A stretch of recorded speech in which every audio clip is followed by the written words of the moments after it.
రాకపోకలు నిర్వహించి ఒక సరికొత్త రికార్డు సాధించాం. ఇది పల్లె పండుగ ద్వారా గ్రామీణ రహదారులకి ఒక కొత్త కళ తీసుకొచ్చాం. రైతులకి అండగా మినీ గోకులాలు, నీటి కుంటలు చాలా తక్కువ కాలంలోనే తవ్వించాం.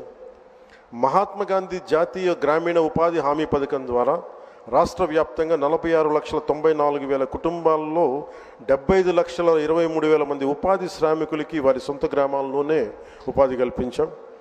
2024-2025 ఆర్థిక సంవత్సరంలో 5,10,000 కుటుంబాలకి 100 రోజులకు పని కల్పించాం. అలాగే ఈ అడవి తల్లి బాట కార్యక్రమానికి ప్రత్యేకించి గౌరవ ముఖ్యమంత్రి గారికి నా ధన్యవాదాలు తెలియజేస్తా ఉన్నాను. 70 సంవత్సరాలుగా రోడ్లు లేని ఎన్నో ఈ గిరిజన గ్రామాలకి 105 కోట్లు నిధులు అవసరమైంది.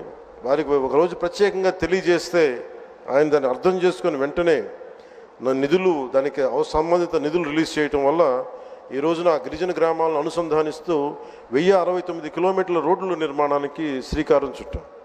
ఇందులో ప్రధానమంత్రి ఆదివాసీ న్యాయ మహా అభియాన్ పిఎం జన్మన్ పథకం ద్వారా 555.61 కోట్లతోటి 613 కిలోమీటర్ల రోడ్ల నిర్మాణం జరుగుతున్నాయి.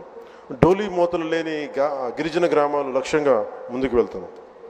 అలాగే పర్యావరణం, అటవీ మరియు శాస్త్ర సాంకేతిక సంబంధించి ముఖ్యమంత్రి గారు మాకు ఒకటే ఆదేశం ఇచ్చారు. రాష్ట్ర విస్తీర్ణంలో 30% ఉన్న అటవీ భూమిని కనీసం మనం మనం ఈ 5 వైడ్లో అయ్యేలోపు మనం కనీసం దాన్ని 50% తీసుకెళ్ళాలి, తక్కువ 37% వెళ్ళాలి అనేది ఆదేశాలు ఇచ్చారు.